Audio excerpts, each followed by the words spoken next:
went to a monastery because, though I was very active and talked a good deal about the Christian life, prayer and a sense of God's love were missing in my life.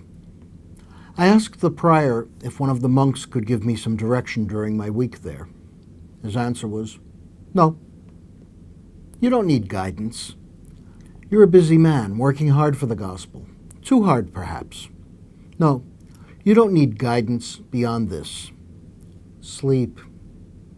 Get up for meals and then go back to bed. If you want to come to our community prayers, you're welcome, but don't get out of bed for them. When you find you can no longer sleep or rest because you no longer need them, then you'll know what to do. After all, you're a priest. You tell others how to live a Christian life." So I slept for 3 days, after which I told the prior I was relaxed and comfortable.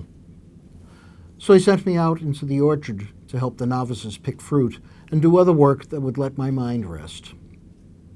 I've met many wise men and women. He's one of the wisest. In today's gospel, Jesus gives the same advice to the apostles. He had sent them out to heal and teach. They've returned to him excited and full of stories about all they had been doing and all that God had been doing through them. So he commands them, "Come by yourselves to an out-of-the-way place and rest a little." God is not a taskmaster. In the view of eternity, what need has God of time cards to track my every moment and make sure I'm giving full value for the divine investment in my creation? Can God, who created monkeys and kittens and even ridiculous me, be all that serious? Can the Creator, who allowed billions of years for life to evolve, really be anxious that I be working all the time, busy all the time? I suspect part of my problem is a lack of trust in God. Deep down, I fear that if I'm not doing something at every waking moment and staying awake nights to get it done, or at least to worry about it, things will not happen as they should. If I were not on duty, the whole universe would be lost. Certainly God has expectations of me. There's a vocation I have been given that no other man or woman can fulfill. But I cannot live that vocation if I'm so anxious, so busy, so driven that I forget that ultimately the work is God's. Nor can I live it if I'm too busy to take time simply to be quiet and hear what the Lord might be trying to say to me through the din of my activity.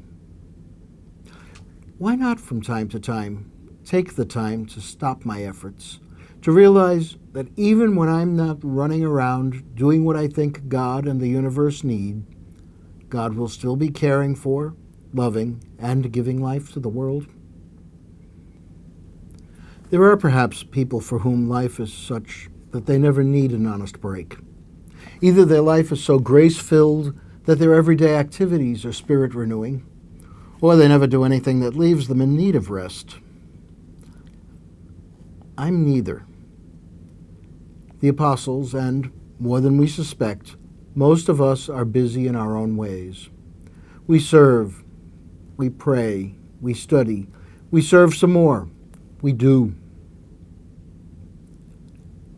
So, the Lord tells the apostles and us to pack up the picnic basket, get in the boat, and get away from it all.